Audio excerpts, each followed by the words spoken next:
Excited to bring you evidence-based nutrition information focusing on addressing the root cause for imbalance.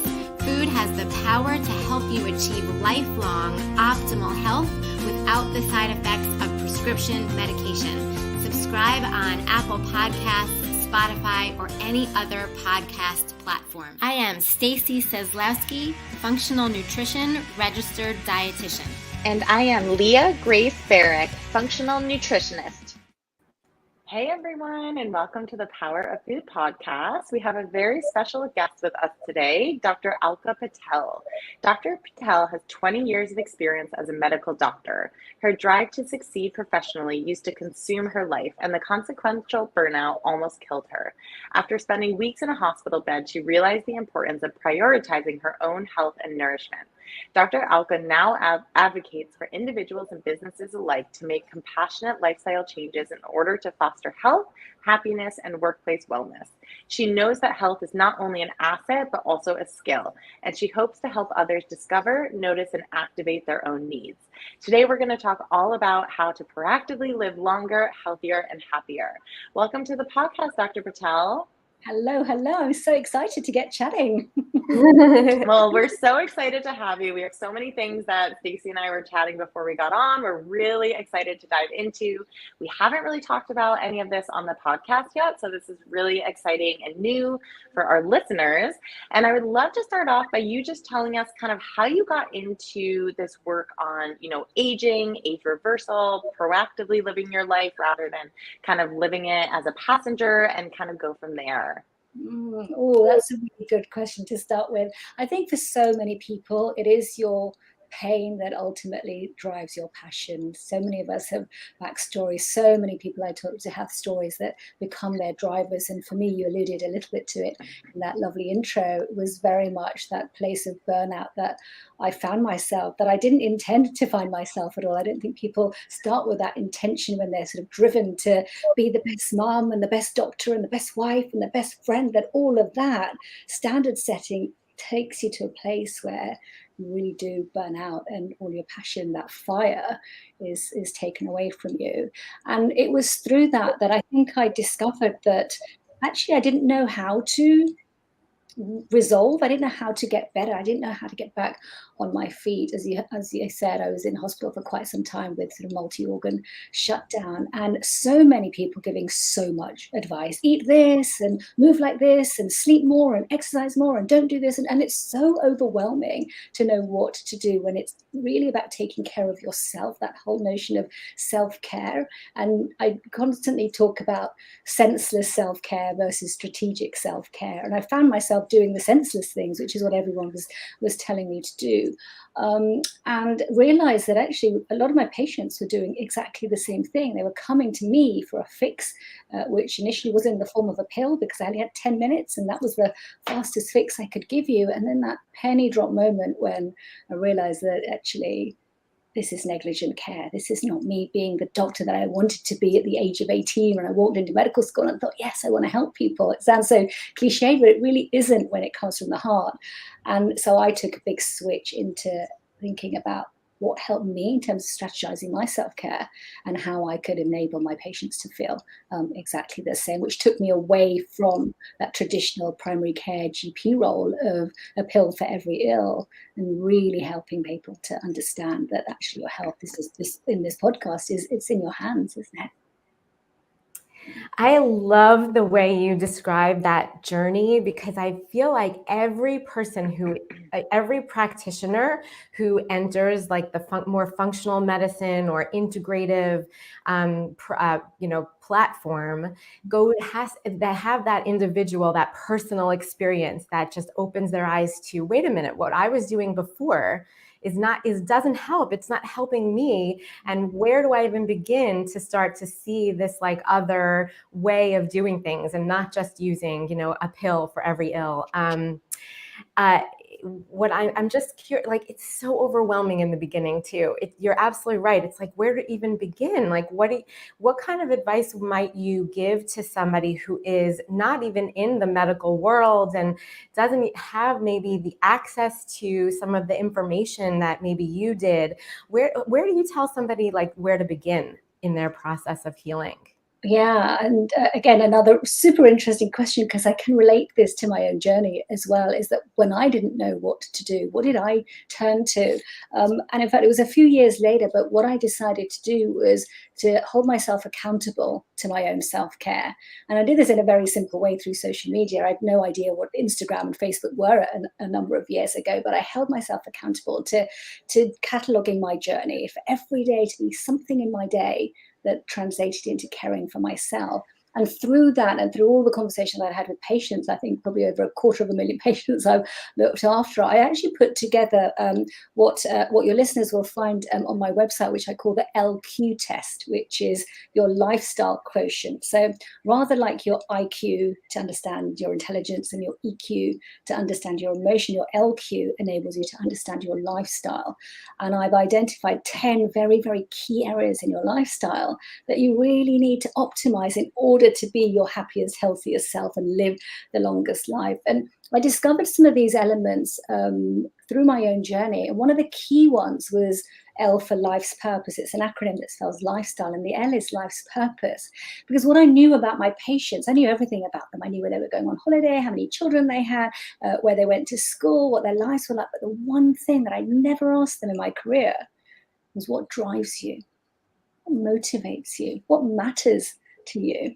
Which is why nobody left my consulting room after I said, yes, the guidelines suggest you need 150 minutes of exercise every week. Off you go and do that. Nobody did. Nobody does, because they didn't know what drove them, to motivated them to take action, to optimize their health. I didn't even know if they had a pair of trainers, let alone anything else. So I've created this sort of 10-point plan, which really helps you to understand what those 10 areas in your lifestyle, purpose, identity, food, exercise, sleep, need to be those priority areas for you, because we tend to ignore those big rocks, the ones we know we need to focus on, and we try and kind of do the smaller things that give us that little bit of an extra edge on the things we already enjoy doing. So it's just shifting that mindset a little. I love that. And I love that it's almost, this objective way to measure how you're doing versus this very like subjective, wishy-washy, day-to-day kind of thing.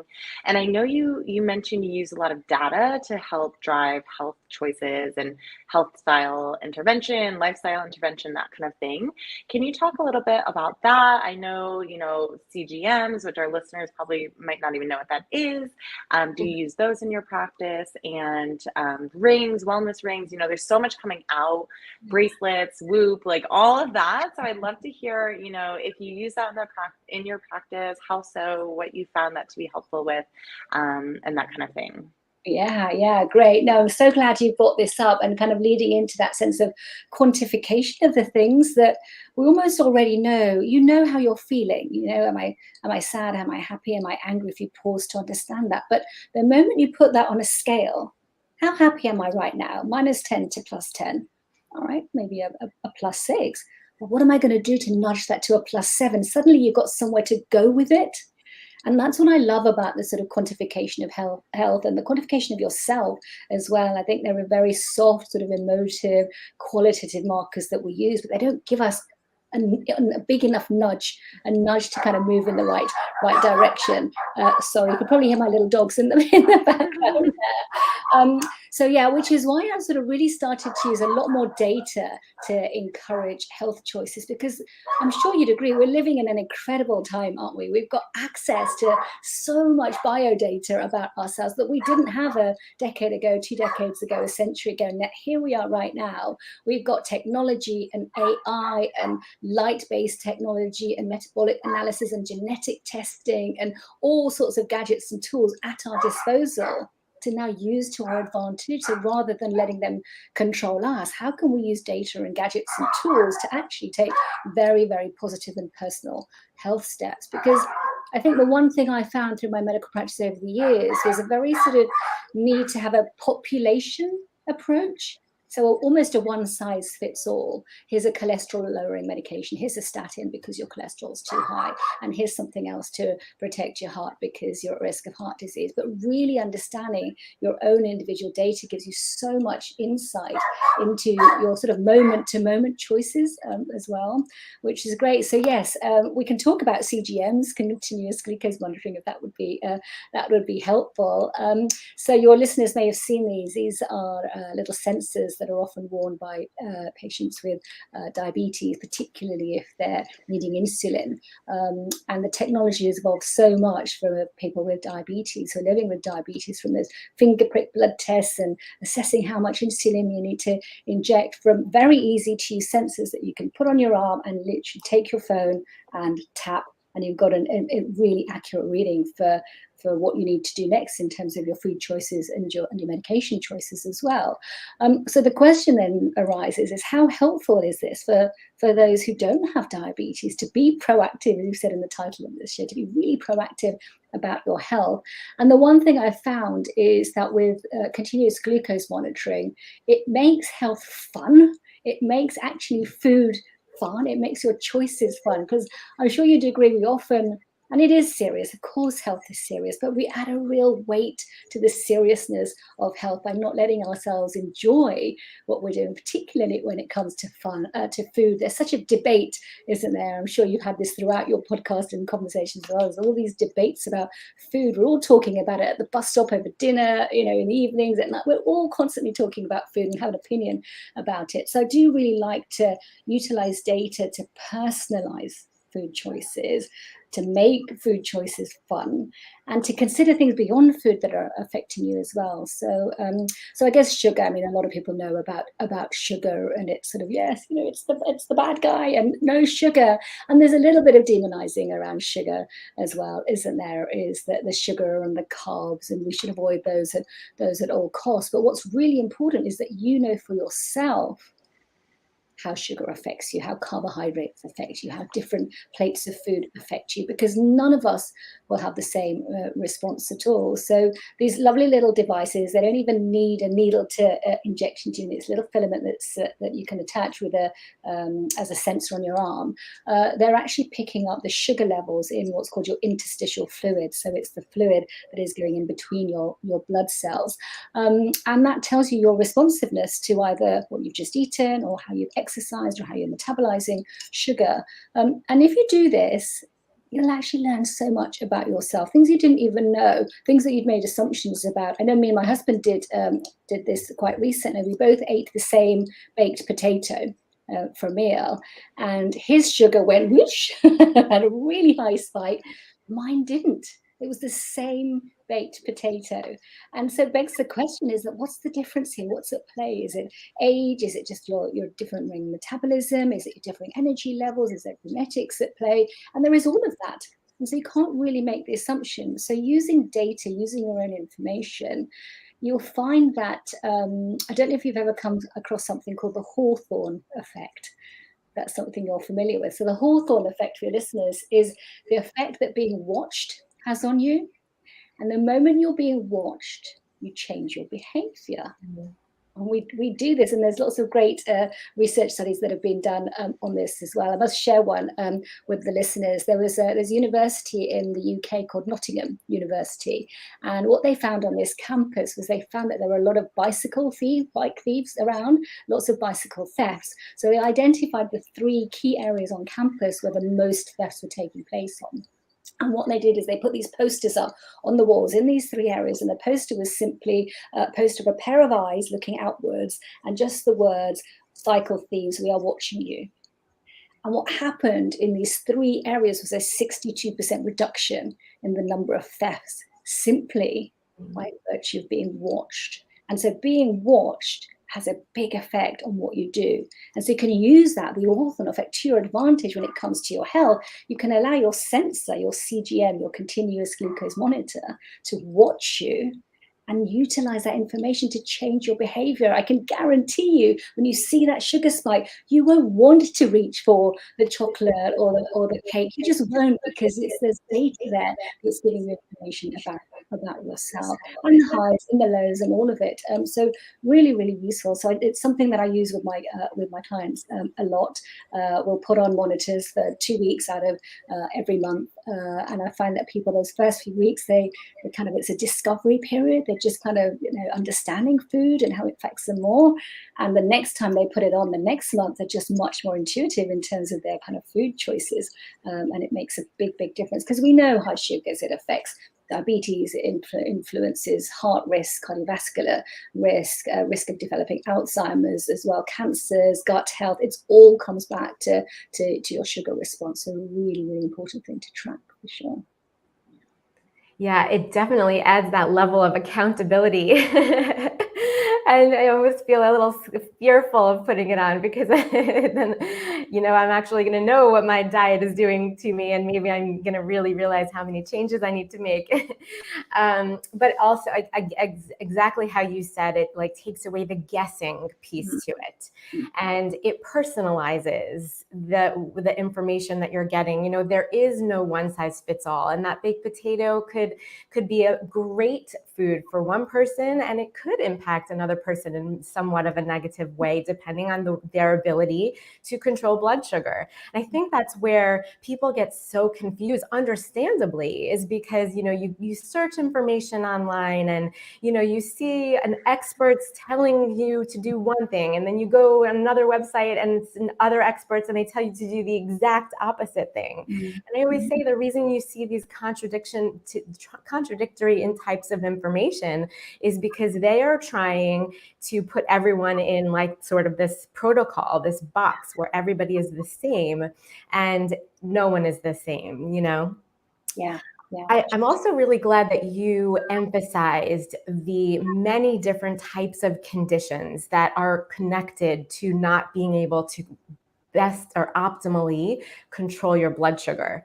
Because I don't think, we realize it could cause diabetes. I think that's like the sort of the first connection that everybody makes. But really, when you're not able to control your blood sugar, it's a sign of sort of this underlying type of inflammation, really. And that is the, root cause for so many kind of long-term, chronic conditions and things. So how do you describe that like connection of like insulin resistance, or, not being able to control blood sugar with that, all those types of chronic conditions, to help people understand?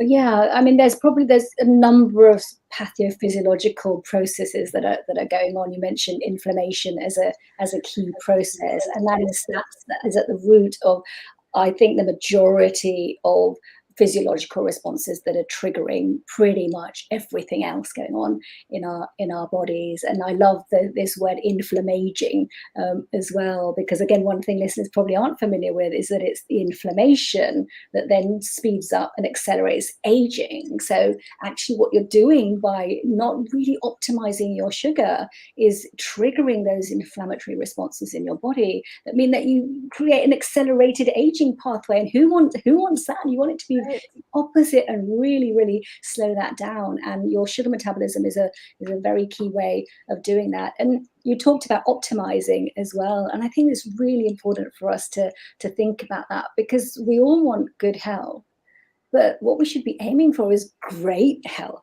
Right? Like optimized health, which is why all that fine tuning is really important. There may be listeners thinking, hey, I'm fine. I feel okay. I know there's no diabetes in my family, and everyone's got no heart disease. I'm doing okay. I get up in the morning and get on with my day. But that fine tuning is so important. That minute to minute information that you've got access to. It's a bit like a pianist who plays a piano and then says, but I don't need a piano tuner, right? You need the tuner to give you the most optimal sound that you can get from your piano. You ignore that tuner and that fine tuning, you're not going to be playing any great tunes any day soon. So really, really important to think about, do I want good health? Or do I want great health? We want great health, right? We want that energy. And remember, sugar comes back down to energy. It is about energy. It's food as information. It's food as fuel. It's food for fun as well, which is what I allude to. But that sense of energy, your brain, 25% of the glucose we have is utilized by the brain. So we need that. Absolutely. Yeah. I love that. Yeah, the optimization, which so many people are walking around and have absolutely no idea how bad they actually feel. Like I get a lot of clients where once we start working together, they're just like, I can't even believe how bad I used to feel. Like, I know that I was like a little bit off or maybe not the best, but then once they're feeling, optimized, they're so much better. And then they go back to something that they used to do and they're like, wow, that affected me so much more because you didn't have anything to compare it to. So that optimization and that, striving and reaching to be the best version of yourself and health and all other aspects of your life, I think that's really important to, tell people because quite frankly, I think a lot of people are settling and they don't have to settle. And so I think, with these tools, obviously nutrition, lifestyle, that kind of thing, you want to address that. But sometimes these tools that allow you to really fine tune for your unique biochemistry, genetics, age, lifestyle, that can really take you to the next step. So it's super fascinating. And I'm actually like really excited to see in the next few years where this goes, because you're starting to see more and more people use CGM, and they have like the Aura ring, which is a ring that you wear that like tracks your sleep. Oh, you have one. I really want to try one. Of course, it's not even a question. Of course, I have one. I'm a data-driven health doctor. So I love it. Absolutely. And this is the beauty. This is in our fingertips. It's something beautiful that you can wear that actually is giving you information about yourself. And again, this is not just the non-useful information. This is really important insights. If you look at something like sleep, which these wellness rings are absolutely the precision with which they're able to report this now, because again, people sacrifice sleep so much, don't they? I know we've had a pandemic and a number of epidemics, but the epidemic of sleep deprivation has been around for a long time. And again, the impacts of that in terms of cognition, memory, mood, weight, we often don't put the connection together. You just say, oh, I didn't sleep so well last night. Oh, I'm a bit tired. Oh, I'm a little bit ratty. But you don't make the connection together. And when you've got data like this, giving you that connection and telling you, well, how much time did you spend in deep sleep? How much time did you spend in dream sleep? And we need both.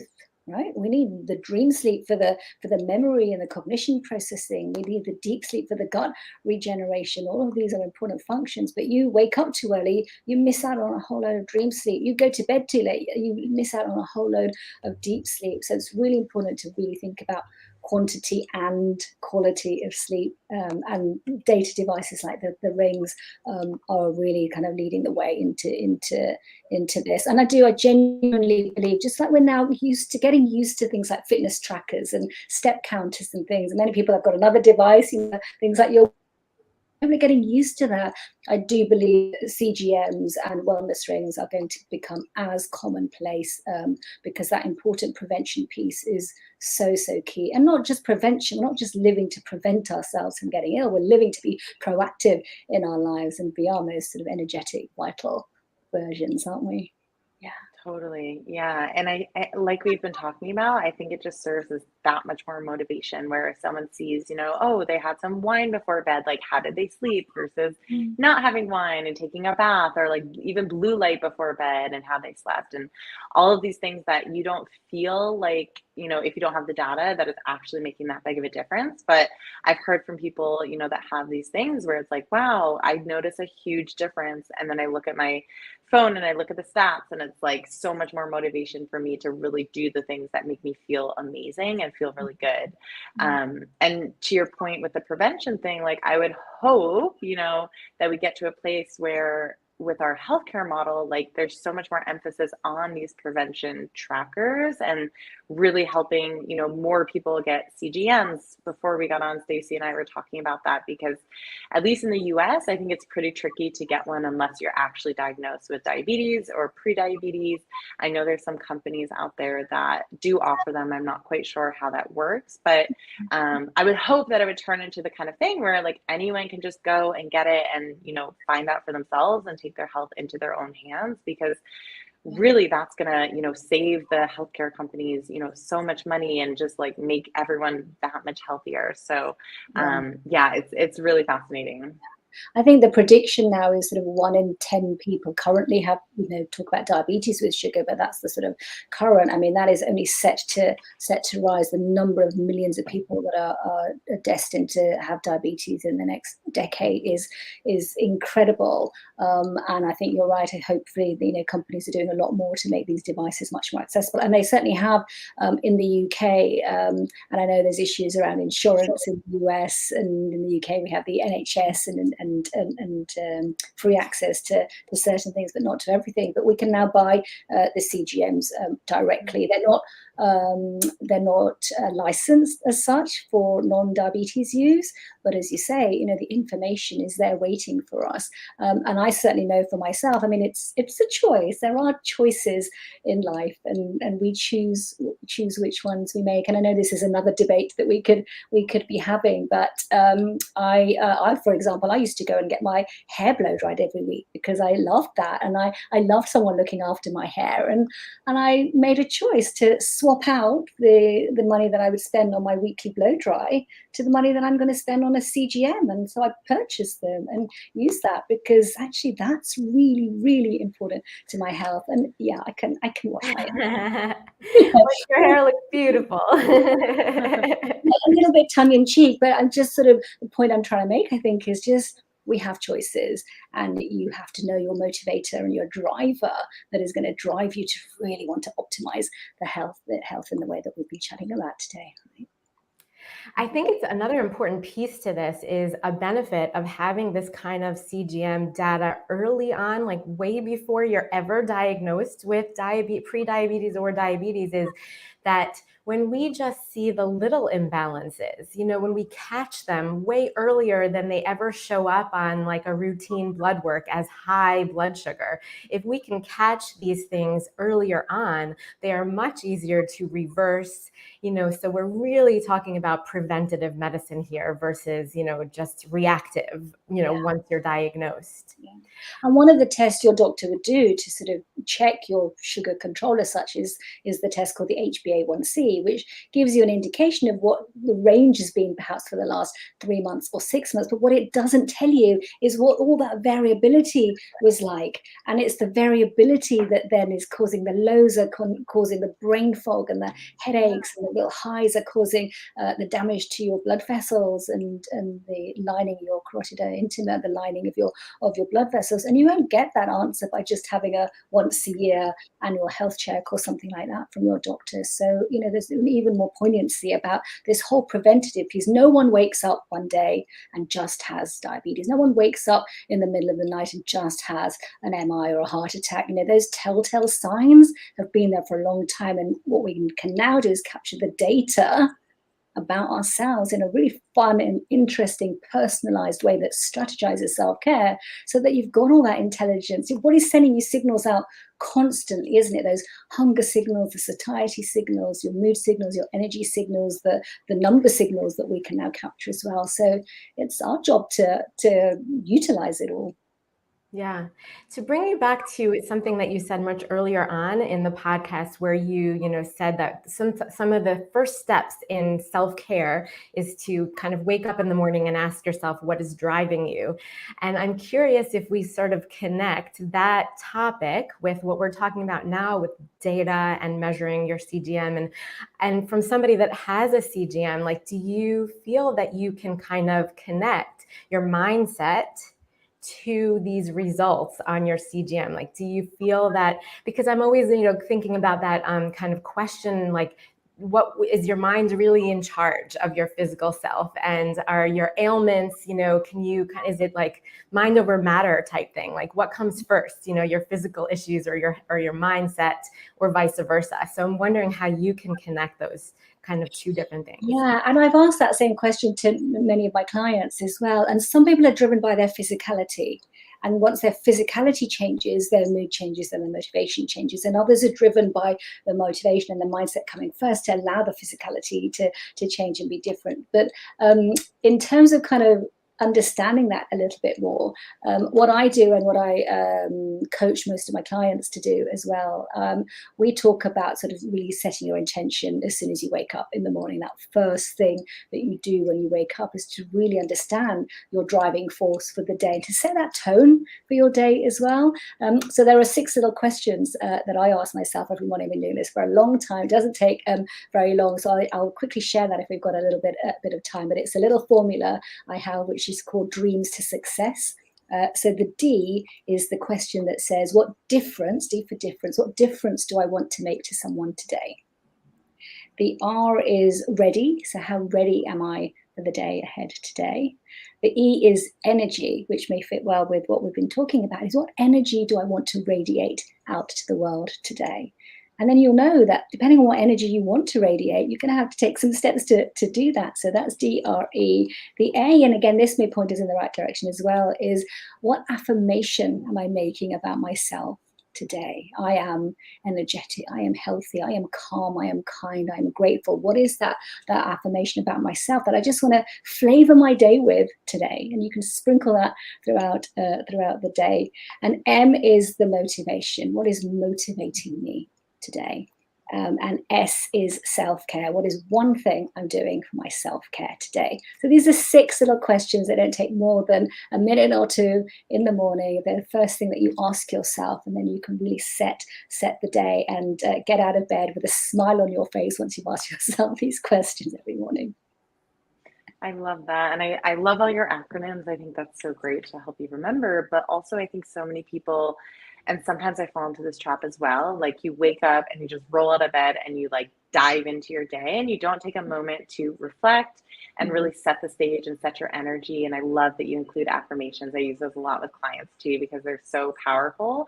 And it really, really changes the energy for the day and changes your perspective and your mindset, which I truly, the more I learn about nutrition and health and everything, like it really comes down to mindset and, perspective. Like those 2 things are so huge. So I love that you really make an intention to start every day with that, and you have your clients do that, because that's truly must make such a big difference, rather than just telling someone, okay, do this, eat that, work out here, whatever.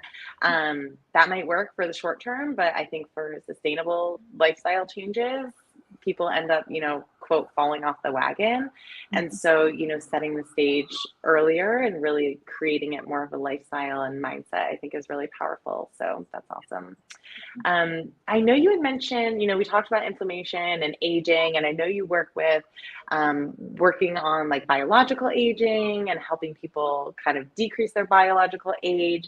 Can you talk a little bit about that? That's just a super fascinating field that, again, I don't think we've talked about yet, Stacey, on the podcast. But, the aging process, I think a lot of people just assume like, okay, well, I'm getting older, so all these ailments are coming. I'm going to feel like crap. That's just how it is. I'm going to gain weight. I'm going to have no energy. And that's just life. And it's like, that is so far from the truth. So can you touch on that and why that's not actually the reality, and maybe some tips for people to help reverse that and stop that process? Sure. Oh, we could do a whole new episode. I know. It's a huge topic, but I think the one distinction to leave listeners with today is the distinction between getting older and aging, and the understanding that they are 2 different things completely. So getting older, it is part of the passage of time. It is inevitable. We cannot control the rotations of the earth and the sun and the moon and the light and the day. So there is this sense of the passage of time when it comes to getting older.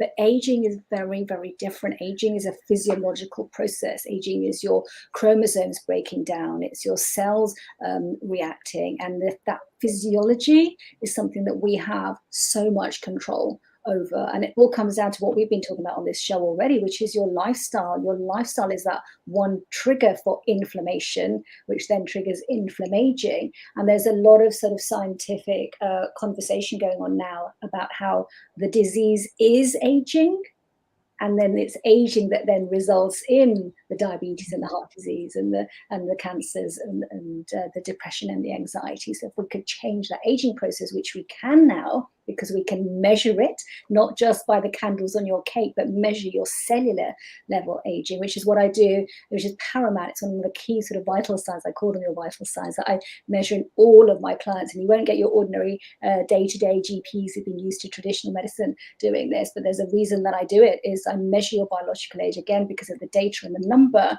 that will give you the nudge, because you want to change that. We all want age, whatever that age is, however much we embrace in getting older, there's something about wanting to reverse that clock and kind of regain that vitality of our youth. Yes, retain the wisdom of your years, but regain that vitality. So my biological age, I've reversed by 30 years, which is all through strategizing self-care and, zoning into my lifestyle and personalizing what I need. And many, many, many of my clients have done the same by focusing on their data, by focusing on their drivers, by making decisions that are connected to their data and what drives them as well. And that's been really, really very key. So that's the key thing. But yes, let me come back and talk to you about age reversal at length. That'll be a really fun conversation to have as well. I'm sure Leah and I agree that we would love to have you back for that topic. And that is a huge topic that there's not a single person who would not be interested in. And I feel like you've given so many amazing tips already through this, half hour or so that you've spoken, but 2 or 3 quick takeaways that you would give to our listeners that they can start today. And they could be some of the things you already said, but just kind of key points that you would say, end our podcast with. Oh gosh, that's the trick question of it. It's probably things I've already alluded to, Stacey. I think the first thing is to not be senseless about your self-care. Don't opt for off-the-shelf care. You want to be strategic about your self-care. You need to really personalize what you do. So the next time you're scrolling on Instagram or Facebook and see that, I'll try that on, I'll try that. Really think, is this relevant to me? And try and understand that. The second thing I talked about at the beginning was knowing your starting point. So take that LQ test, find out which area of your lifestyle to pay attention to, which is what is calling out for you, and then zone in on that. We all try to do too much, which is why we end up doing too little. So think about, what is that one area in my lifestyle that is calling out to me right now? And then the third thing, of course, is use the data to make your changes. But I really want people to have fun with their health. I want you to just enjoy utilizing information about you. Be curious about what your body's telling you, what your mind is telling you, what signals you're receiving, what information that you can access, and really enjoy treating your health. As I say in my TEDx talk, treat your health as a skill that you can continue to optimize. I love that. And I love the focus on fun and joy and bringing that lightness to it when it can feel so heavy for so many people. Thank you so much, Dr. Patel. Can you tell our listeners where they can find you?